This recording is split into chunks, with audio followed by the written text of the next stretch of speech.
Good evening all of you friends. कैसे हैं आप लोग? देखिए, हम भारतीय शासन एवं राज व्यवस्था की बात कर रहे थे और भारतीय शासन एवं राज व्यवस्था में हमारा जो पहला टॉपिक हमने लिया था संविधान सभा, उसमें बीच में कुछ तकनीकी खराबी की वजह से आगे की जो रिकॉर्डिंग हो रही थी उसमें वॉल्यूम नहीं आ रही थी। तो मुझे इस बात का खेद है, मैं क्षमा प्रार्थी भी हूँ कि आपको परेशानी हुई। गत 2 दिवस से हम वीडियो अपलोड नहीं कर पाए, लेकिन भविष्य में हम नियमित क्लासेस हमारे YouTube चैनल पर देंगे। आपका सहयोग, आपका स्नेह सदैव इसी प्रकार बना रहे। आप सभी के सहयोग और स्नेह की बदौलत हम आज हमारे YouTube चैनल पर हमारा जो 50% आंकड़ा है उसको कवर कर गए हैं। मतलब हमें कुल 1000 सब्सक्राइबर की ज़रूरत है YouTube पर लाइव आने के लिए, और हम ये आंकड़ा जो है 50% क्रॉस कर गए हैं। मतलब 500 सब्सक्राइबर जो है वो पूरे कर लिए हमने, और आगामी 2 या 3 दिवस के अंदर हम अपना जो टारगेट है लाइव स्ट्रीमिंग का, YouTube पे लाइव आने का, उसको भी पूरा कर लेंगे साथियों। देखिए, संविधान सभा में बड़ा जिक्र हम कर चुके हैं। आज संविधान सभा में हम जो बात करने जा रहे हैं वो रहेगा प्रारूप समिति। मैंने आपको बता दिया था, एक नाम आपके समक्ष मैंने रखा था, sir BN Rao. Sir BN Rao जो भारतीय संविधान के संवैधानिक सलाहकार थे, और उन्होंने भारतीय संविधान का प्रारूप तैयार किया था, भारतीय संविधान का ड्राफ्ट तैयार किया था। ये बात हम पहले कर चुके हैं, और मैंने अंतिम वक्तव्य में ये भी बताया था कि सर BN राव, जयप्रकाश नारायणन, महात्मा गांधी, ये 3 वो लोग हैं जिनका संविधान निर्माण में तो योगदान रहा था, लेकिन ये संविधान सभा के सदस्य नहीं थे। इतनी बात हमारी हो चुकी थी। आज का जो हमारा टॉपिक रहेगा प्रॉपरली, हम आज यहाँ संविधान सभा को पूरा कर लेंगे, और हमारा जो नेक्स्ट टॉपिक रहेगा वो रहेगा मौलिक अधिकार, जो आपकी राजस्थान पुलिस, पटवार, रीट, राज्य सरकार की या जो भी केंद्र सरकार की आगामी भर्तियां हैं उनमें उपयोगी रहेगा आपके लिए। प्रारूप समिति, सर BN राव जो भारतीय संविधान के संवैधानिक सलाहकार थे, सर BN राव के द्वारा जो संविधान का प्रारूप तैयार किया गया, जो ड्राफ्ट तैयार किया गया, उस पर विचार विमर्श करने हेतु, उस पर मंथन करने हेतु एक कमेटी बनी थी जिसको हम प्रारूप समिति कहते हैं, जिसको हम ड्राफ्टिंग कमेटी भी कह देते हैं। ये जो ड्राफ्टिंग कमेटी है विद्यार्थियों, इसी कमेटी का एक नाम और है पांडुलेखन समिति। पांडुलेखन समिति, प्रारूप समिति, ड्राफ्टिंग कमेटी, पांडुलेखन समिति, इसकी जो स्थापना है वो हुई थी 29 अगस्त 1947 को। 29 अगस्त 1947 को इसकी स्थापना हुई थी। देखिए, आपको जानकर बड़ा ताज्जुब होगा, इस प्रारूप समिति में कुल 7 सदस्य थे, अध्यक्ष सहित। इस समिति का जो अध्यक्ष है वो डॉक्टर भीमराव अंबेडकर को बनाया गया। डॉक्टर BR अंबेडकर इस समिति के अध्यक्ष डॉक्टर BR अंबेडकर बने, और अन्य जो 6 सदस्य थे उनका नाम भी हमें याद रखना है, क्योंकि ये प्रश्न UPSC में एक बार पूछा जा चुका है। आपको अगर 7 नाम मालूम है तो ही हम ये प्रश्न हल कर पाएंगे। वो प्रश्न किसी प्रकार से भी दे सकता है एग्जामिनर, हमें इस प्रकार दे सकता है कि निम्न में से कौन सा सदस्य प्रारूप समिति में नहीं था। आपको 3 नाम ऐसे मिलेंगे जो इसमें सदस्य रहे हैं, और 1 नाम ऐसा मिलेगा जो सदस्य नहीं था। तो देखिए, कुल 7 सदस्य थे प्रारूप समिति में। गौर करना, एक तो इसकी स्थापना 29 अगस्त 1947 को, कुल सदस्य 7 थे, 1 अध्यक्ष और 6 अन्य मेंबर, कुल कितने हो गए? 7। डॉक्टर अंबेडकर प्रारूप समिति के क्या थे? अध्यक्ष थे। इसके अलावा जो दूसरे थे गोपाला स्वामी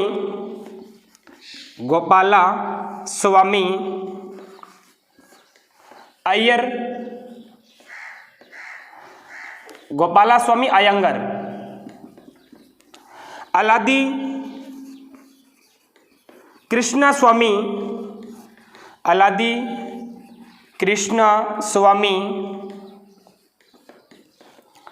अय्यर, मार्कर दूसरा देना।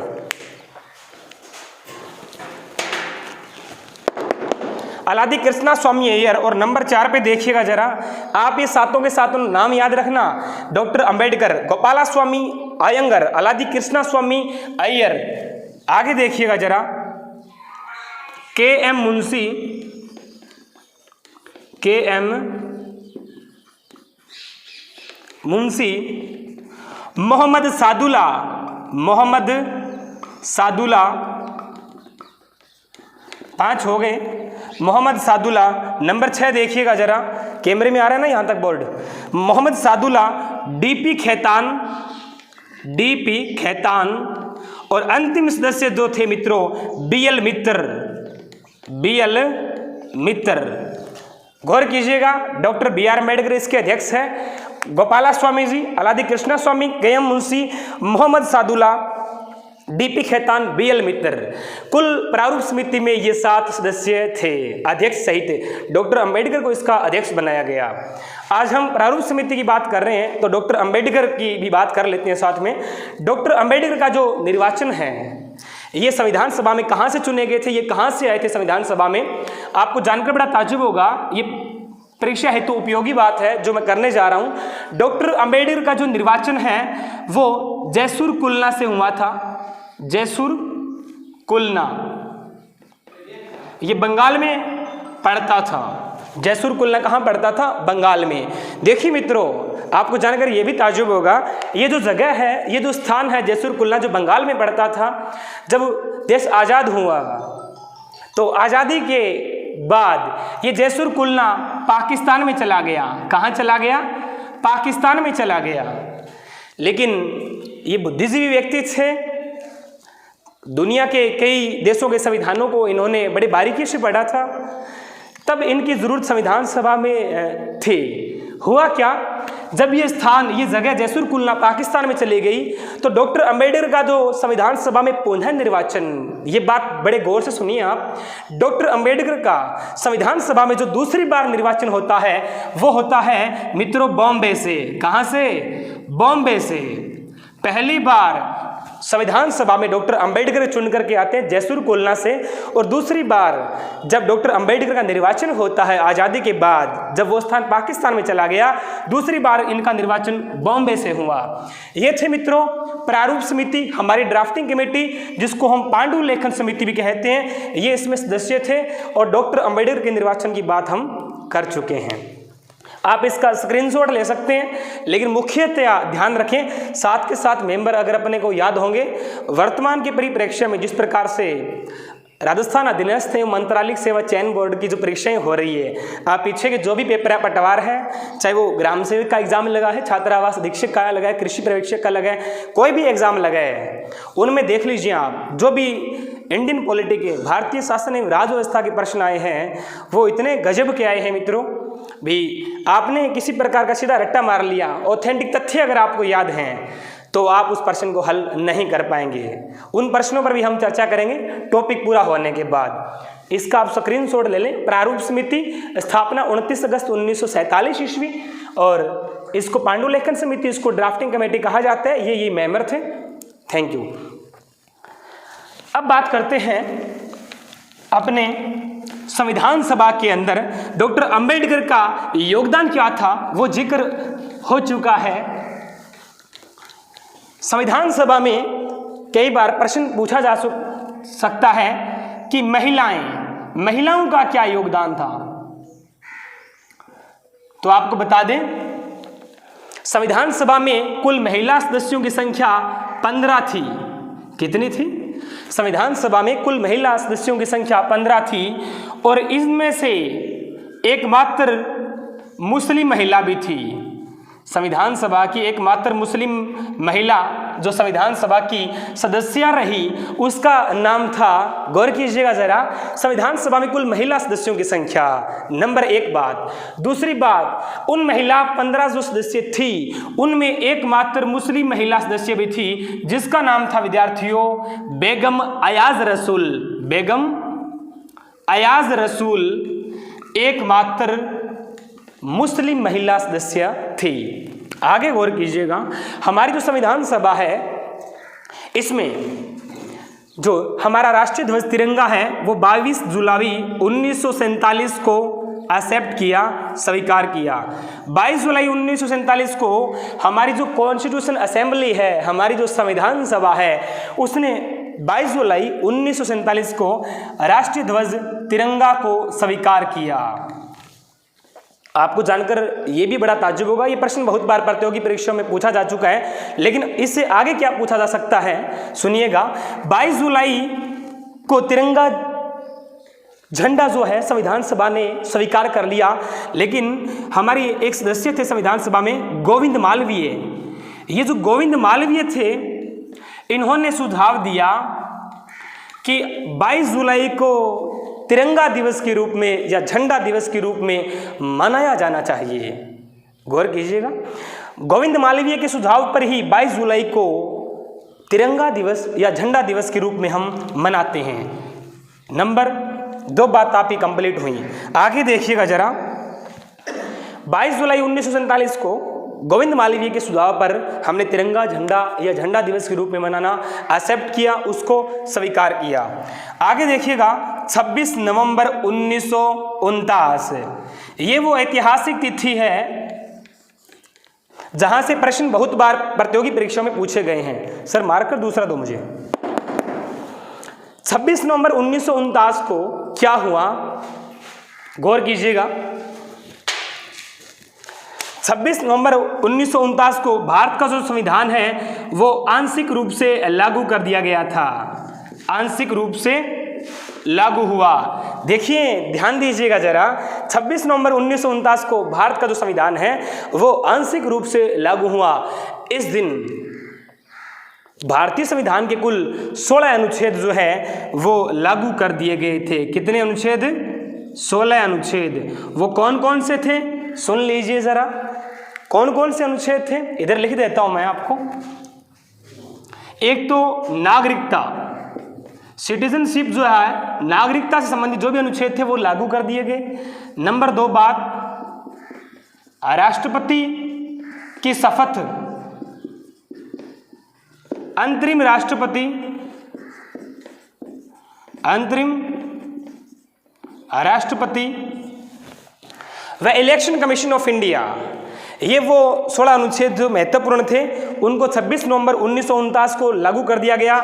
मतलब भारत का जो संविधान है प्रिय विद्यार्थियों, वो 26 नवंबर 1949 को आंशिक रूप से लागू हुआ। इसलिए 26 नवंबर को हम किस दिवस के रूप में मनाते हैं? विधि दिवस के रूप में। किस दिवस के रूप में? विधि दिवस के रूप में मनाते हैं, नहीं मनाते थे, ये भी गौर करना जरा। हम 26 नवंबर 1949 को आंशिक रूप से संविधान लागू करते हैं, इस दिवस को विधि दिवस के रूप में मनाया जाता था, लेकिन वर्तमान में 26 नवंबर को संविधान दिवस के रूप में मनाया जाता है। किस दिवस के रूप में? संविधान दिवस के रूप में मनाया जाता है। ये इतना आप नोटिस कर लें, इसका स्क्रीनशॉट ले लें। कितने अनुच्छेद लागू हुए? तिरंगा झंडा, एकमात्र मुस्लिम महिला। आगे देखिएगा,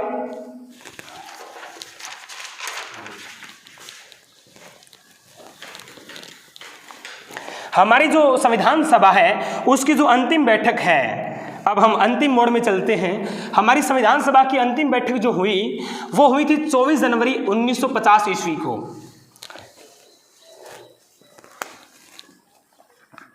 अंतिम बैठक, हमारी संविधान सभा की अंतिम बैठक 24 जनवरी 1950 को हुई।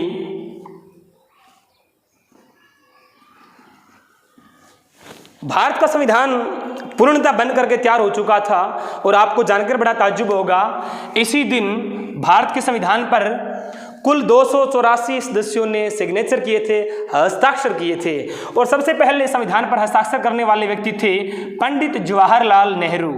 पंडित जवाहरलाल नेहरू ने सबसे पहले हस्ताक्षर किए थे हमारे कॉन्स्टिट्यूशन पर, हमारे संविधान पर।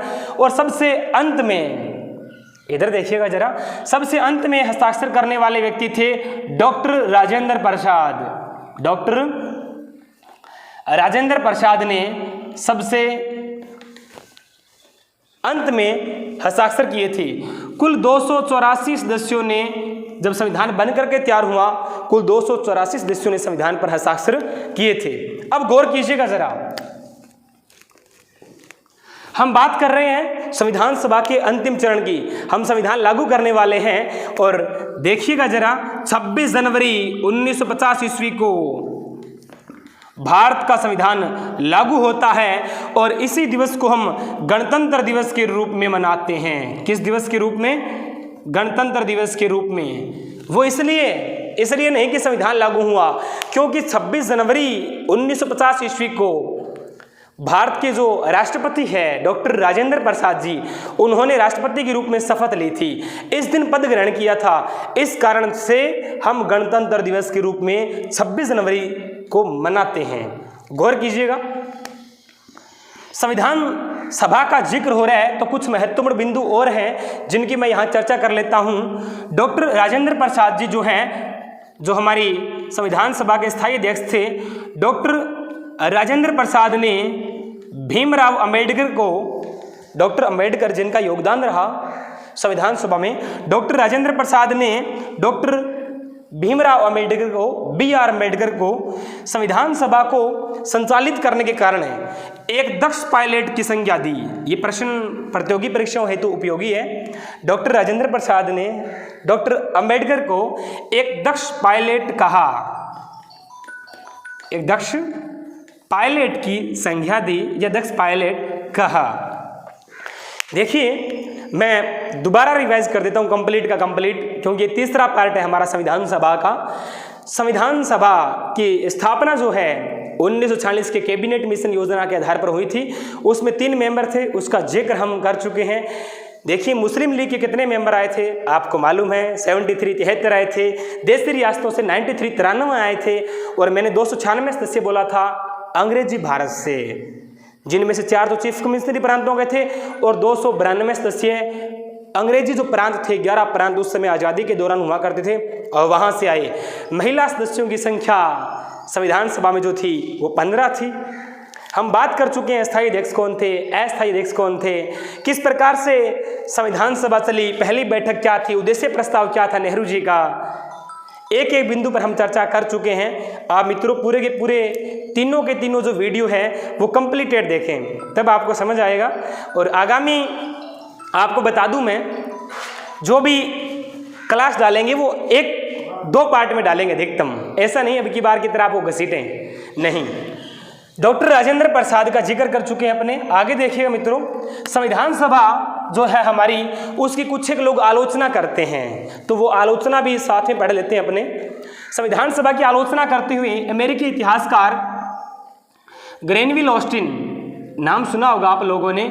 ग्रेनविल ऑस्टिन एक अमेरिकन इतिहासकार हैं, उन्होंने हमारी संविधान सभा की आलोचना करते हुए कहा था कि संविधान सभा का मतलब कांग्रेस था और कांग्रेस का मतलब भारत ही था। दोबारा सुनिएगा, हमारी संविधान सभा की आलोचना करते हुए अमेरिकी इतिहासकार ग्रेनविल ऑस्टिन कहते हैं, क्या कहते हैं कि संविधान सभा का मतलब कांग्रेस था और कांग्रेस का मतलब भारत ही था। दूसरी बात कहते हैं संविधान निर्माण में अधिक समय लगा, 2 वर्ष 11 महीने 18 दिन लगे। तो ये भी कुछ एक आलोचक जो वो ये कहते हैं कि लंबा संविधान है, जल्दी से समझ नहीं आता। ठीक है, एक इतिहासकार और है जिनका जिक्र कर लेते हैं, जहाँ से प्रश्न पूछा जाता है, आइवर जेनिंग्स। ये डेफिनेशन मित्रों याद रखना। आइवर जेनिंग्स जो है हमारी संविधान सभा के बारे में क्या कहते हैं, हमारे संविधान के बारे में क्या कहते हैं। आइवर जेनिंग्स कहते हैं the Indian constitution are the heavens of the advocates. दोबारा सुनिएगा, आइवर जेनिंग्स कहते हैं the Indian constitution are the heaven of the advocates, मतलब भारत का जो संविधान है वो वकीलों का स्वर्ग है, आम आदमी की समझ से परे की बात है। इसलिए आइवर जेनिंग्स ने भारतीय संविधान को वकीलों का स्वर्ग कहा। और तीसरी और अंतिम बात सुनिएगा विद्यार्थियों, संविधान सभा जो है हमारी, उसके बारे में कहा जाता है, हालांकि इस बात पर मैं चर्चा कर चुका हूं, संविधान सभा संप्रभु संस्था नहीं थी, संप्रभु संस्था नहीं थी। गौर कीजिएगा इस बिंदु पर, हमारी जो संविधान सभा है वो संप्रभु संस्था क्यों नहीं थी, क्योंकि संविधान सभा में जो सदस्य आए थे उनका निर्वाचन, उनका इलेक्शन डायरेक्ट जनता ने नहीं किया, जबकि वो या तो मनोनीत होकर के आए थे या उनको राज्य के विधानमंडल में जो सदस्य थे उन्होंने चुना था। इस कारण से हमारी जो संविधान सभा है वो संप्रभु संस्था नहीं थी। तो ये था प्रिय विद्यार्थियों हमारे संविधान का बेसिक आधारभूत परिचय जो होता है भी हमारा संविधान क्या है, हम आगे क्या पढ़ने जा रहे हैं। आप वीडियो कंप्लीट देखें और आगे भी शेयर करें, सब्सक्राइब करवाएं ताकि हम लाइव क्लास आपके बीच में दें। और आगे का जो टॉपिक मेरा रहेगा वो बड़ा इंटरेस्टेड टॉपिक रहेगा, इसकी जानकारी आपको मैं पूर्व दे दूं।